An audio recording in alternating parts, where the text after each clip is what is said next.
नमस्कार, the wire में आपका स्वागत है। मैं हूं आरफा खानम शेरवानी। मणिपुर की हिंसा के 40 दिन गुजर चुके हैं और अभी जो एक ताज़ा घटनाक्रम पेश आया है उसमें एक साथ 9 लोगों की हत्या हुई है। ये तमाम चीज़ें जो मुख्य धारा का तथाकथित मीडिया है उसके पूरे नक्शे से ये खबर गायब है और बात हो रही है अखंड भारत की। यानी जो भारत का हिस्सा फिलहाल हमारे पास है उस भारत को हम ठीक तरीके से शासित नहीं कर पा रहे हैं, क्योंकि सीधे तौर पर जो हमारी फिलहाल रूलिंग पार्टी है उसकी नाकामियां साफ तौर पे नजर आ रही हैं कि कैसे 40 दिनों से ज्यादा गुजर गए।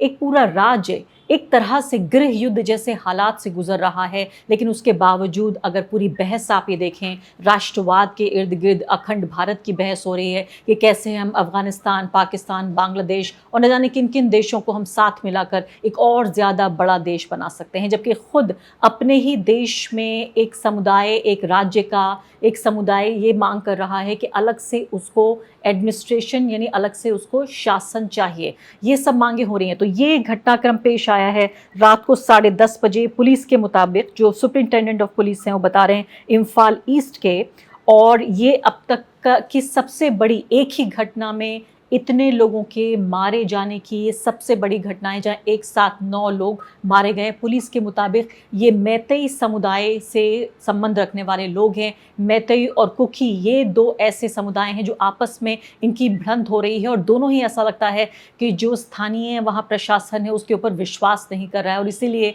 अपने हाथ में हथियार ले रहे हैं। द वायर पर आप लगातार मणिपुर से जुड़ी हुई जो घटनाक्रम है उससे ग्राउंड रिपोर्ट्स पे आप देख रहे हैं, और साथ साथ जो नीति के स्तर पर सरकार क्या खामी और क्या अच्छाई कर रही है उसमें भी करण थापड़ लगातार बातचीत कर रहे हैं। अलग अलग जो स्टेक होल्डर्स जिन्हें हम कह सकते हैं, या अलग अलग वो लोग जो कि फिलहाल मणिपुर की जो पूरी हिंसा है और मणिपुर का जो पूरा भविष्य है उसमें एक तरह से स्टेक होल्डर हैं, उनसे बातचीत कर रहे हैं। तो ये तमाम जो घटनाक्रम था ये 3 मई के बाद पेश आया है, जो अब इस तरह से हमारे सामने ये भयंकर रूप ले रहा है।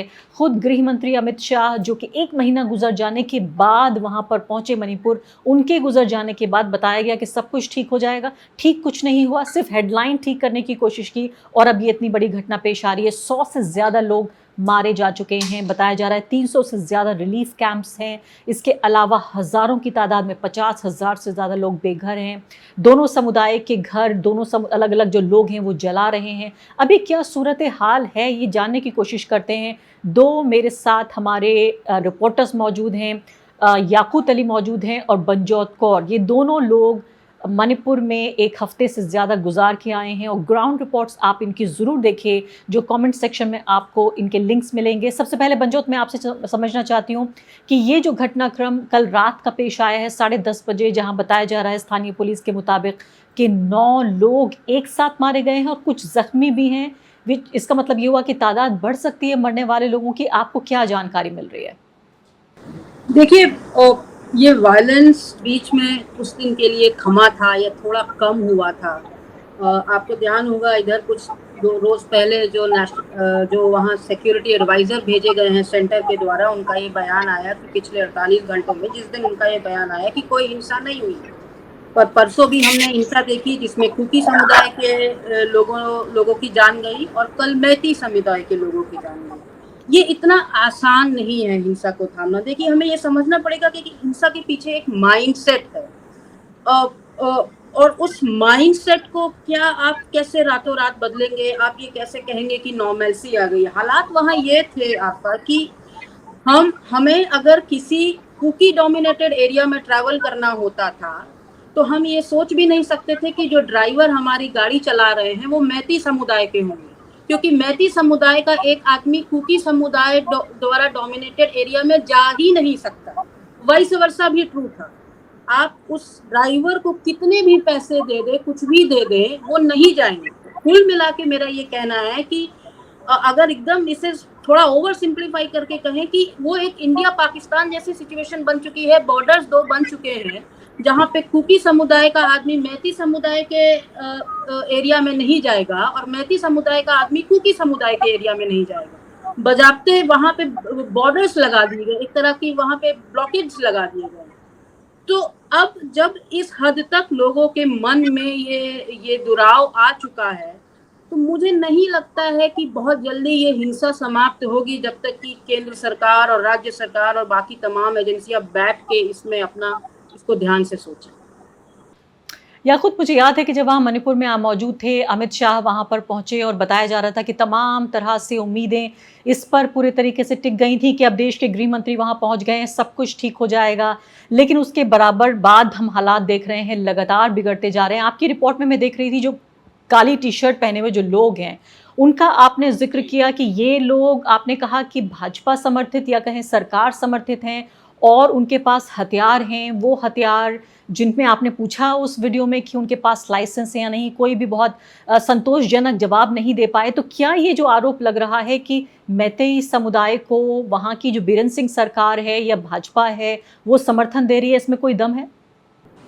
ये इस आरोप को थोड़ा हम और ज़्यादा अगर डिटेल से देखें तो गन्स जो हैं दोनों ही समुदाय के लोगों के पास हैं। हम जिस रात वहाँ पहुँचे पहली ही रात थी और मैं कहूँ कि मेरा नॉर्थ ईस्ट का ये पहला ट्रिप था जो इस तरीके से रहा। रातों में लगातार पूरा दिन वहाँ पे गोलियों की आवाज़ आना, बम की आवाज़ आना, अगर आप वीडियोज़ में विजुअल्स में भी सुनेंगे तो आपको क्लियरली ये सुनाई देगा। अब आपकी जो सवाल है कि वहाँ पे जो बीरेन सिंह की सरकार है वो जो मैतेई समुदाय को सपोर्ट कर रही है, तो इसमें थोड़ा-सा ऐसा कहा जा सकता है कि जो मैतेई समुदाय है, अगर मैं गलत हूँ तो मंजोत मुझे टोकना ज़रूर आप। तो मैतेई समुदाय बीरेन सिंह की सरकार से खुश नहीं है, ना ही कुकी समुदाय है, लेकिन जो मणिपुर की पुलिस है, उससे जो मैतेई समुदाय है वो खुश है। दूसरा जो मैतेई समुदाय आरोप लगाता है वो लगातार यही आरोप लगाता है कि आसाम राइफल कुकी समुदाय को बंदूकें, हथियार जो है सप्लाई कर रही है। कुकी समुदाय दूसरी तरफ आरोप लगाता है कि मणिपुर पुलिस उनका सपोर्ट कर रही है। मणिपुर पुलिस जो सपोर्ट कर रही है वो हमें ग्राउंड पे थोड़ा-सा एक जगह मोइरांग साइड जो कि चूड़ाचांदपुर से थोड़ा नज़दीक का इलाका है, वहाँ पे देखने भी मिला कि पुलिस के साथ आम लोग गन्स लेकर खड़े हुए हैं और बोल रहे हैं कि हम यहाँ पर पुलिस को मदद कर रहे हैं। ये आपने शायद किसी और स्टेट में नहीं देखा होगा कि आम लोग पुलिस को मदद कर रहे हैं और पुलिस उनके साथ आराम से खड़ी है कि हमें मदद करने आए हैं और उनके पास बंदूकें हैं, बोल रहे हैं कि हमारे पास, कुछ लोगों के पास लाइसेंस गन है, कुछ लोगों के पास अनलाइसेंस भी हैं। जी, हाँ, तो मैं लाइसेंस गन्स की बात कर रहा था कि खुले आम लोग वहाँ पे बंदूकें लेके घूम रहे हैं और अमित शाह को वहाँ पे 29 को आना था, 29 को आना था, तो उनके आने से एक रात पहले तक, उस रात ये समझिए कि वो ऐसा लगता है जैसे दिवाली पे जिस तरीके से पटाखों की आवाज़ आती है, पूरी रात वहाँ पर बंदूकें चलने की आवाज़ आई, बम की आवाज़ आई। अब पुलिस का जैसा वहाँ पे रवैया है, जो जगह-जगह पे वहाँ पे चेक पॉइंट्स हैं, वहाँ पे आम लोगों ने चेक पॉइंट्स बना रखे हैं। जैसे पुलिस वालों की जगह वहाँ पर आम लोग आपकी गाड़ी रोकेंगे और वो पूछेंगे, अगर आपने गाड़ी पे मीडिया प्रेस भी लिखवा रखा है तो भी वो आपका आईडी कार्ड चेक करेंगे। जो ड्राइवर है उसकी तलाशी होगी, उसका आईडी देखा जाएगा कि वो अगर हम चूड़ाचांदपुर जा रहे हैं, चूड़ाचांदपुर जो है कुकी डोमिनेटिंग एरिया है, तो चूड़ाचांदपुर जाने में हमें मुस्लिम ड्राइवर चाहिए, उसकी आईडी देखी जाएगी। अगर वो मैतेई ड्राइवर होगा तो उसको फिर मार दिया जाएगा। जाते ही पहला सवाल जो वो ड्राइवर से करेंगे वो बोलेंगे मैतेई है क्या? वो अपनी जो वहाँ की लैंग्वेज है उसमें पूछा जाएगा, फिर वो बोलेगा नहीं नहीं मुस्लिम हूँ, और वो तुरंत घबराहट में अपनी आईडी दिखाएगा।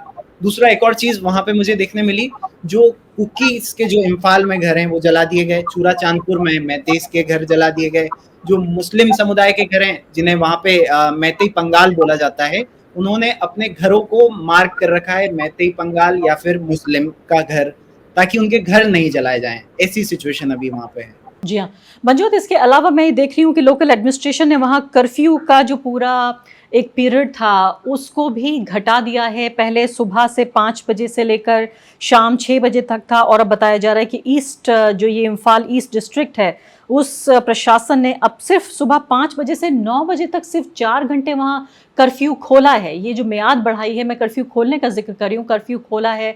ऐसे कितने डिस्ट्रिक्ट्स हैं जो यहाँ पर अभी भी कर्फ्यू हो रहा है? एक तो ये बात आपसे पूछना चाहती थी। दूसरी बात एक समझ में नहीं आई, वो ये कि जो ये कुकी इलाका है यहाँ पर मैतेई लोगों की हत्या हुई है और ये मैतेई लोग बताए जा रहे हैं कि बाहर से ये डिफेंड करने आए थे, लोकल वॉलंटियर्स थे। ये इसे कैसे समझा जाए? देखिए, कर्फ्यू की मियाद जिसकी आपने चर्चा की वो अभी चूंकि 2 दिन में वायलेंस फिर से हुआ और ये इम्फाल ईस्ट के ही सटे हुए इलाके हैं, जब पहले दिन इधर वायलेंस फिर से हुआ, वो कांगपोक्टी डिस्ट्रिक्ट में हुआ, वो भी इम्फाल से सटा हुआ है। कल जिस इलाके में हुआ वो भी इम्फाल से सटा हुआ है, तो इसलिए कर्फ्यू की मियाद को फिर से टिंकर किया गया। और देखिए, आपने अमित शाह जी की पिछले सवाल में बात की थी। जिस दिन अमित शाह को आना था उसके एक रात पहले भयानक हिंसा हो रही थी। अमित शाह जितने दिन उस स्टेट में रहे उन दिनों भी वो हिंसा लगातार चलती रही। अमित शाह के लौट जाने के बाद भी हिंसा चलती रही, थोड़ा सा स्केल कम हुआ और पिछले 2 दिनों में हमने देखा कि फिर से वापस हिंसा शुरू हो गई। तो जब अब हिंसा दोबारा शुरू हो जाएगी तो प्रशासन के पास इसके अलावा और क्या चाह रहा है कि कर्फ्यू की टाइमिंग्स को फिर से टिंकर किया जाए। मोस्टली जो अफेक्टेड एरियाज हैं वो कांगपोक्टी, इम्फाल ईस्ट, चूरा चांदपुर, यही मोइरांग, ये सारे अफेक्टेड एरियाज हैं जहाँ पे फिर कर्फ्यू को उसके होने वाली हिंसा के हिसाब से टिंकर किया जाता है। और इस पूरी जो हिंसा हुई, एक हिंसा का वो फेस है जो हम और आप अभी इमीडिएट रूप से देख सकते हैं कि देखिए इतने लोग मर गए, इतने लोगों के घर जल गए।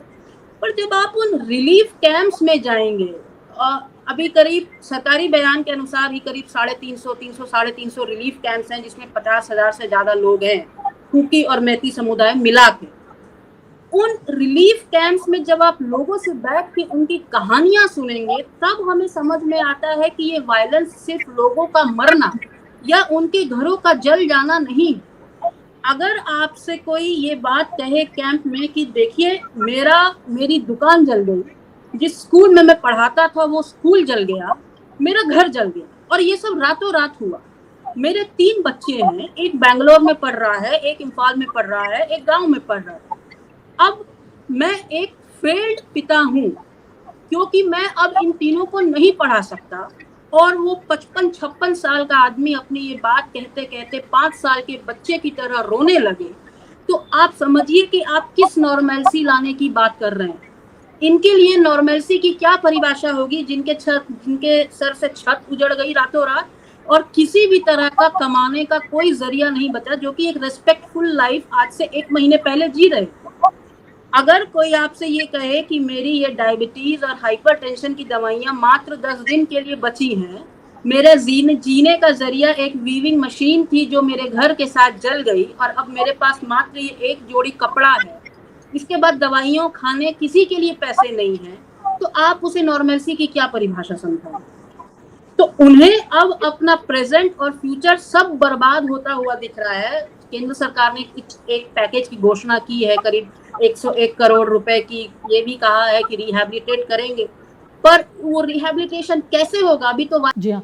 और पूरा जो हिंसा का जो पूरा ये दौर है, इससे सिर्फ हम, जैसे बनजोत ने कहा कि सिर्फ लाशों में नहीं गिन सकते, शवों में नहीं गिन सकते कि इतने शव हैं इसलिए इतनी हिंसा है।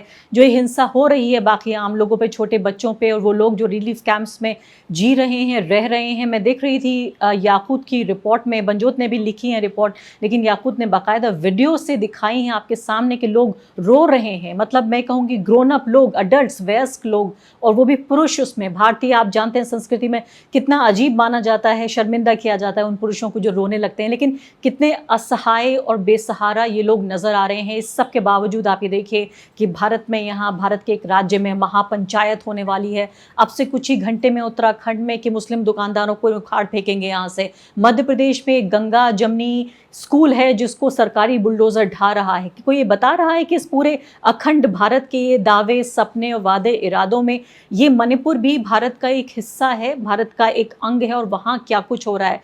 अब मुझे ये बताइए फिलहाल याकूत के ये हालात, यहाँ से अब 40 दिन गुजर चुके हैं, अभी आपको क्या लग रहा है ये यहाँ से कहाँ जा रहे हैं? खासकर मैं जिक्र करना चाहती हूँ उस पीस पैनल का जो अमित शाह साहब बना के आए थे, उसमें क्या मैतेई भी नहीं है, कुकी भी नहीं है, वो क्या हो रहा है उस पीस पैनल का? हाँ, उस पे आने से पहले मैं, अभी कर्फ्यू की बात चल रही थी, कर्फ्यू पे भी मैं कुछ पॉइंट्स ऐड करना चाहूँगा, क्योंकि जब कर्फ्यू हुआ करता था वहाँ पे जो रियायतें दी जाती थी वो 12 बजे तक होती थी। तो एक दिन मैंने सुबह निकलकर वहाँ पे देखा कि सिचुएशन क्या होती है ना। तो मैंने देखा एटीएम के बाहर लोग लाइन में लगे हैं, पेट्रोल पंप के बाहर 500 मीटर, 1-1 किलोमीटर लंबी लाइन लगी है।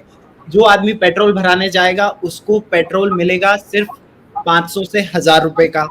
अब उनमें कई ऐसे लोग हैं जो डॉक्टर लाइन में लगे हैं, डॉक्टर्स कह रहे हैं कि वहाँ पे पेशेंट मेरा इंतज़ार कर रहा है, उसको पैर में गोली लगी है, लेकिन मेरे पास हॉस्पिटल जाने के लिए पेट्रोल नहीं है।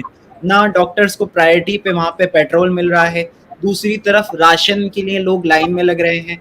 पहली लाइन में वो लगते हैं एटीएम में, क्यों? क्योंकि इंटरनेट भी वहाँ पर नहीं है। इंटरनेट नहीं है तो एटीएम से वो कैश लेंगे।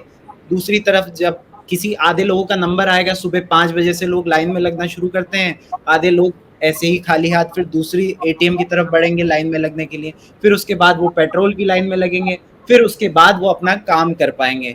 इस तरीके से ये जो कर्फ्यू है, जो आम लोग हैं जो अपने घर के लिए राशन लेना चाहते हैं, सभी की लाइफ इन्वॉल्व है इसमें, जो अभी सेफली हैं वहाँ पर, जो हम लोगों की तरह जिंदगी जी रहे हैं, कुछ लोग वो भी परेशान हैं। दूसरी तरफ जो आप ये राहत पैकेज की बात चल रही है वहाँ पे, जिसमें कहा जा रहा है कि लोगों को राशन दिया जाएगा, जो जिन लोगों के घर जल गए उनको मुआवजा दिया जाएगा, तो उनमें जो डॉक्यूमेंट्स हैं वो भी तो जल के राख हो गए। जो राशन दिया जाएगा उसके लिए बोला जा रहा है कि आपको अपने डॉक्यूमेंट्स लाने होंगे। लोग कह रहे हैं कि हमारे पास तो जो ये मैं कपड़े पहनकर आया हूँ यही रोजाना धो के पहन रहा हूँ, तो ये कैसी प्रोसेस होगी, लोग ये समझना चाह रहे हैं जो वहाँ पे जो कैंप्स में हैं। और जो रही बात पीस की, तो पीस तो हमें कहीं नज़र नहीं आ रहा। अभी भी रोज़ाना जब मैं सुबह उठता हूँ, अपना फ़ोन चेक करता हूँ या रात को सोने से पहले फ़ोन चेक करता हूँ, तो वहाँ के लोग मैसेज करते हैं प्लीज़ हमारी मदद करिए। उन लोगों से पूछा जाए कि जो पीस कमेटी है, वो बोलते हैं हमें उस पे कोई भरोसा नहीं है। 1 महीने तक हमारा स्टेट जलता रहा, हमारे घर जलते रहे।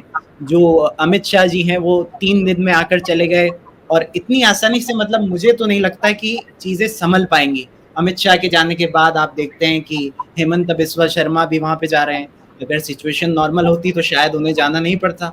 अभी भी आज सुबह 9 लोगों की मौत हो गई।